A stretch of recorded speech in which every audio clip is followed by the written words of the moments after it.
Some tennis experts called him the next Federer.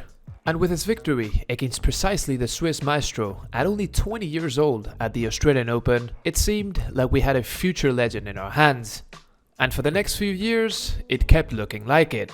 World number 3, Masters 1000 champion, Grand Slam finalist, Nitto ATP Finals champion. It seemed like he was just one step away from winning that first Grand Slam.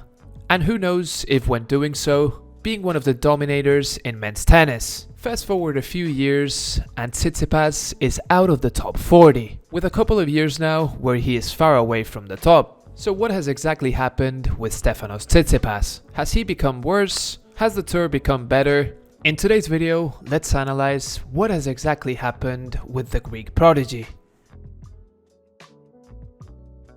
Let's start by seeing what took Tsitsipas to the top positions in the ranking.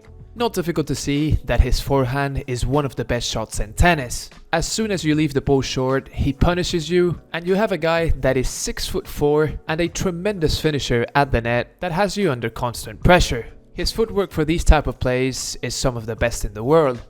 His serve is not the best, but solid. But the shot that has clearly let him down in the last few years, it's definitely been his one-handed backhand. A shot where he needs a little bit more time to set up.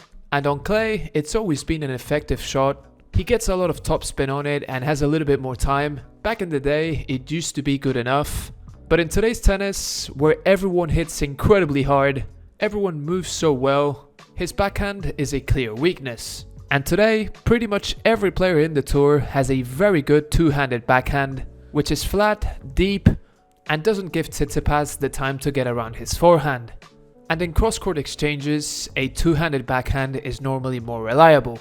Also, his biggest virtue, which is probably his transition game, so many players have it very good as well.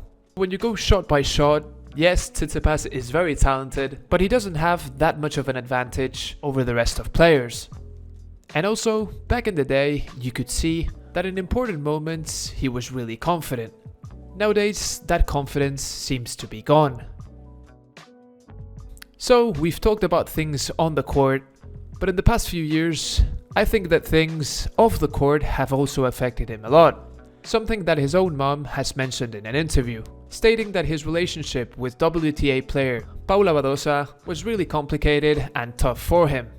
So whilst back in the day, tennis was probably his entire life, it's normal that with time, he's navigated other parts of his life more, and that fire to be a top player, I'm not saying it's not there anymore, but he probably handles it in a different way. The toughest thing is not to get to the top, it is actually staying there.